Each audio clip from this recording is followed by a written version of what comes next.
ஒரு அமைச்சரே ஐபிஎல் மேட்ச்சில் பவுடர் நுணுக்கிக்கிட்டு மாத்திரை நுணுக்குனன்னு கதை விட்டார். அவர்கிட்ட உங்களுடைய காவல்துறை ஏதாவது விசாரணை நடந்துச்சா? அவர் மேலே ஏதாவது நடவடிக்கை எடுத்திருக்கீங்களா? இந்த மாதிரி நடந்ததுக்கான விளக்கத்தை ஆல்ரெடி அளித்தாச்சு.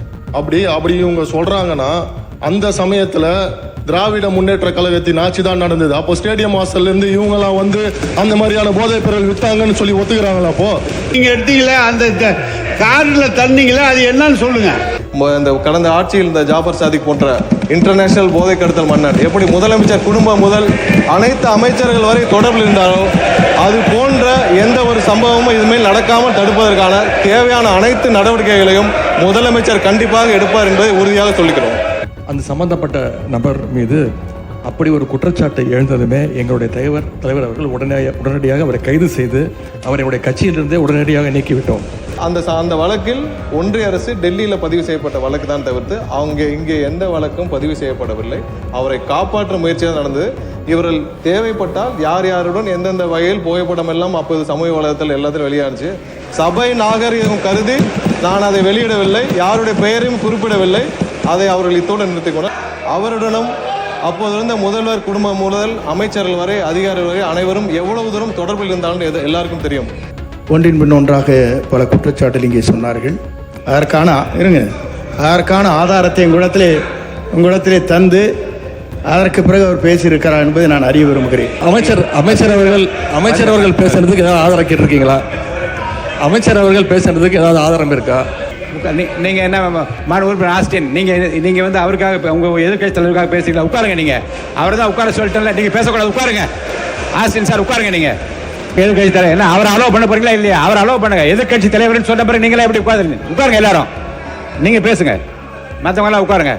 உங்கள் சத்யாவில் இப்பொழுது ஆடி அதிரடி தள்ளுபடி. இங்கே கூறப்பட்ட பல்வேறு உறுப்பினர்கள் போதைப் பொருள் பழக்கத்தை தமிழகத்தில் நிலவும் போதைப் பொருள் பழக்கத்தை பற்றி குறிப்பிட்டார்கள். நாம் இங்கேயும் கடந்த 5 ஆண்டுகளாக தமிழகத்தில் நிலவும் போதைப் பொருள் பழக்கத்தை பற்றி நாம் இங்கே அனைவரும் அறிந்த விஷயம்தான். ஏற்கனவே வந்து உலக இன்டர்நேஷனல் போதைப் பொருள் கடத்தல் மன்னன் ஜாஃபர் சாதிக் என்ற நபர் டெல்லியில் கைது செய்யப்பட்டார். அவருடனும் அப்போது இருந்த முதல்வர் குடும்பம் முதல் அமைச்சர்கள் வரை அதிகாரிகள் வரை அனைவரும் எவ்வளவு தூரம் தொடர்பில் இருந்தாலும் எல்லாருக்கும் தெரியும். இதுவரை அந்த நபர் சம்பந்தப்பட்ட எந்த வழக்கும் தமிழ்நாட்டில் பதிவு செய்யவில்லை. கடந்த 5 ஆண்டுகளில் எல்லா வகையிலும் போதைப் பொருள் வந்து கல்லூரியிலிருந்து எல்லா இடங்களும் அதிகமாக இருக்கிறது என்பதில் எந்த மாற்று கருத்தும் இல்லை. அதை தடுக்க மாண்புமிகு முதலமைச்சர் அவர்கள் அனைத்து வகையிலும் தேவையான சட்டப்பூர்வ நடவடிக்கைகளும் அனைத்தையும் எடுத்துக்கொண்டிருக்கிறார். நமது அரசின் கொள்கையும் போதைப் பொருள் அனைத்து வகையிலும் கட்டுப்படுத்த வேண்டும் என்பதுதான் முதலமைச்சருடைய முக்கிய கொள்கை. இந்த கடந்த ஆட்சியில் இந்த ஜாபர் சாதிக் போன்ற இன்டர்நேஷனல் போதை கடத்தல் மன்னன் எப்படி முதலமைச்சர் குடும்பம் முதல் அனைத்து அமைச்சர்கள் வரை தொடர்பில் இருந்தாலும் அது போன்ற எந்த ஒரு சம்பவமும் இதுமேல் நடக்காமல் தடுப்பதற்கான தேவையான அனைத்து நடவடிக்கைகளையும் முதலமைச்சர் கண்டிப்பாக எடுப்பார் என்பதை உறுதியாக சொல்லிக்கிறோம். எதிர்கட்சி தலைவர் பாருங்க. மாண்பு எதிர்கட்சி தலைவர் என்ன அவர் அலோவ் பண்ண போறீங்களா இல்லையா? அவர் அலோவ் பண்ணுங்க. எதிர்கட்சி தலைவர்னு சொன்ன பிறகு நீங்களே எப்படி உட்காருங்க. எல்லாரும் நீங்க பேசுங்க, மற்றவங்க எல்லாம் உட்காருங்க. எதிர்கட்சி தலைவர் என்று நான் சொன்ன பிறகு அவர் கட்சியை சேர்ந்து நின்று கொண்டு இப்படி செய்வது சரியல்ல. நீங்க மட்டும் பேசுங்க.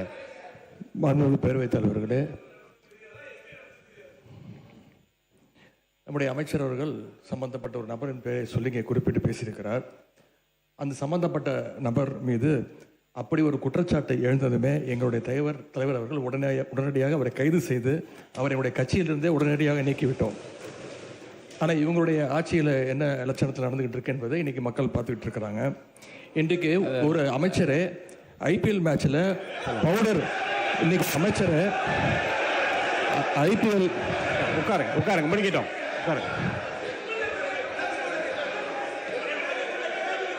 அவங்க குற்றச்சாட்டு வச்சா நான் குற்றச்சாட்டு வைப்பேன்.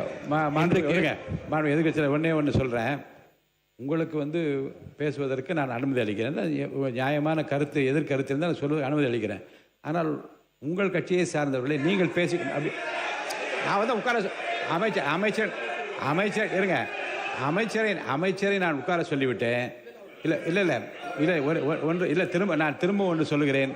ஒரு கட்சியை சார்ந்த ஒரு நீங்கள் என்ன மாநில உறுப்பினர் ஆஸ்டின் நீங்கள் வந்து அவருக்காக உங்கள் எதிர்கட்சி தலைவருக்காக பேசுகிறீங்களா? உட்காருங்க நீங்கள். அவர் தான் உட்கார சொல்லிட்டேன்ல, நீங்கள் பேசக்கூடாது. உட்காருங்க ஆஸ்டின் சார், உட்காருங்க நீங்கள். மாநில உறுப்பினர் ஆஸ்டின், உங்களுடைய கட்சியினுடைய தலைவர், நீங்களெல்லாம் மதிக்க வேண்டிய, நான் மதிக்க வேண்டிய எதிர்கட்சி தலைவர், அவருக்கு நான் வாய்ப்பு கொடுத்துருக்கிறேன். மாண்புமிகு சட்டத்துறை அமைச்சர் எழுந்த உடனே உட்காருங்கள், பதில் சொல்வார் என்று சொல்லுகிற போது நீங்கள் எல்லாரும் எழுந்தீங்கள் என்றால் அப்போ உங்கள் தலைவருக்கு என்ன மதிப்பு இருக்கிறது? மாண்பு எதிர்கட்சி தலைவர், நீங்கள் பேசுங்க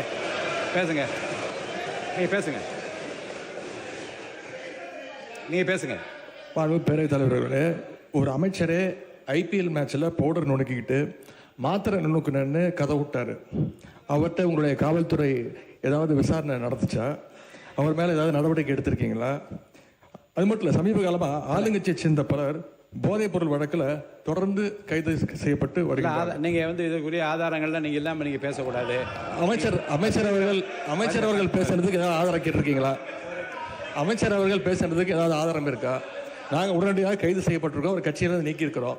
உங்களுடைய அமைச்சர் ஐபிஎல் மேட்ச்சில் பவுடர் நுணுக்கிட்டு இருந்ததை இன்றைக்கு உலகமே பார்த்துச்சு, பல்வேறு விமர்சனங்கள் வந்துச்சு. குழந்தைக்கு மாத்திரை கொடுத்தேன்னு கதை விட்டாரு. அதற்காக ஏதாவது விசாரணை நடத்தியிருக்கிறீங்களா? புகார் எடுத்திருக்கிறீங்களா? ஏதாவது நடவடிக்கை எடுத்திருக்கீங்களா? கேட்க விரும்புகிறாங்க. மாண்பு முன்னவர், அவை முன்னவர்.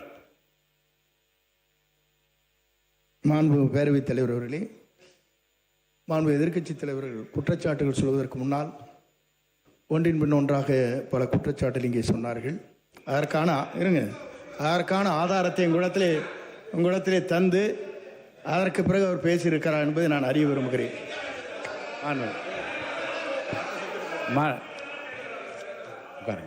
மாண்புமிகு சட்டத்துறை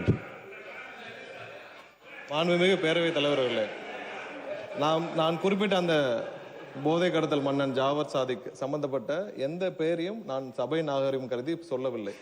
அதே நேரத்தில் அந்த வழக்கில் ஒன்றிய அரசு டெல்லியில் பதிவு செய்யப்பட்ட வழக்கு தான் தவிர்த்து இங்கே எந்த வழக்கும் பதிவு செய்யப்படவில்லை. அவரை காப்பாற்றும் முயற்சியாக நடந்தது. இவர்கள் தேவைப்பட்டால் யார் யாருடன் எந்தெந்த வகையில் புகைப்படம் எல்லாம் அப்போது சமூக வலைதளத்தில் எல்லாத்திலும் வெளியானுச்சு. சபை நாகரிகம் கருதி நான் அதை வெளியிடவில்லை, யாருடைய பெயரையும் குறிப்பிடவில்லை. அதை அவர்கள் இத்தோடு நிறுத்திக் கொண்டால் கண்டிப்பாக நம்மளுடைய அரசு எந்த வகையிலும் போதைப் பொருள் கடத்தலை தடுக்கவும் போதைப் பொருட்களை தடுக்கவும் தான் முதலமைச்சரை உத்தரவிட்டுள்ள. இல்லை இந்த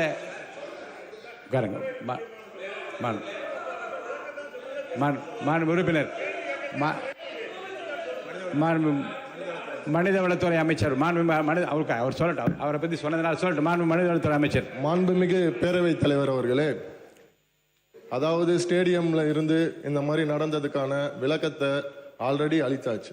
அதுல அவங்களுக்கு பல்வேறு முரண்பாடுகள் இருக்கலாம், பல்வேறு கருத்துக்கள் இருக்கலாம். அப்படி இவங்க சொல்றாங்கன்னா அந்த சமயத்துல திராவிட முன்னேற்ற கழகத்தின் ஆட்சி தான் நடந்தது. அப்போ ஸ்டேடியம் வாசல்ல இருந்து இவங்கெல்லாம் வந்து அந்த மாதிரியான போதைப் பொருள் வித்தாங்கன்னு சொல்லி ஒத்துக்கிறாங்களா? அப்போ அதனால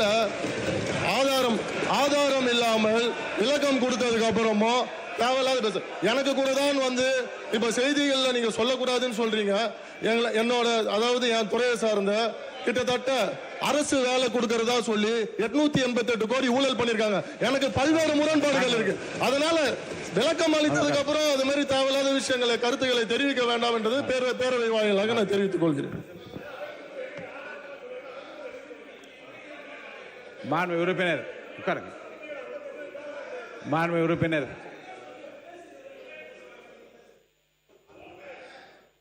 பேரவைத் தலைவர் அவர்களே, அவரை பற்றி குற்றச்சாட்டு சொன்னால் அதற்கு பதில் சொல்லிட்டாரு. அதை விடுத்து விட்டு ஒரு ரெய்டில் எங்கேயாவது செக்குது 888 கோடின்னு ஒரு கேஸ் பதிவு பண்ண சொல்லி இடி சொன்னாங்கன்னு சொல்லி பெர்சீவ் பண்ணி அது வேலை கோர்ட்டில் இருக்குது சப்ஜெக்ட். கோர்ட்டில் இருக்கிற சப்ஜெக்டை இவர் கூப்பிட்டு பேசுகிறது அது எப்படி சரியாக இருக்குமா? ஃபுல் விளக்கம் நான் சொல்ல முடியுமா அதுக்கு? எனவே அதை அவை குறிப்பிலிருந்து நீக்க வேண்டும். ஒன்று. ரெண்டு, அவரை பற்றி சொன்னதுக்கு நீங்கள் பதில் சொல்லுங்க. அதை விட்டுட்டு ஏன்டானா நீங்கள் மற்றவனை பற்றி பேசிட்டீங்க. நீங்கள் எடுத்தீங்களே அந்த காரில் தண்ணீங்களே அது என்னன்னு சொல்லுங்க. பள்ளிக்கல்வித்துறை அமைச்சர் பள்ளிக்கல்வித்துறை அமைச்சர் அவர் பேசி முடிக்கட்டும். உட்காருங்க. பள்ளிக்கல்வித்துறை அமைச்சர் அவர் பேர் நிற்கிறார். உறுப்பினர் மாண்புமிகு பேசி முடிக்கட்டும். பேரவைத் தலைவர் அவர்களே,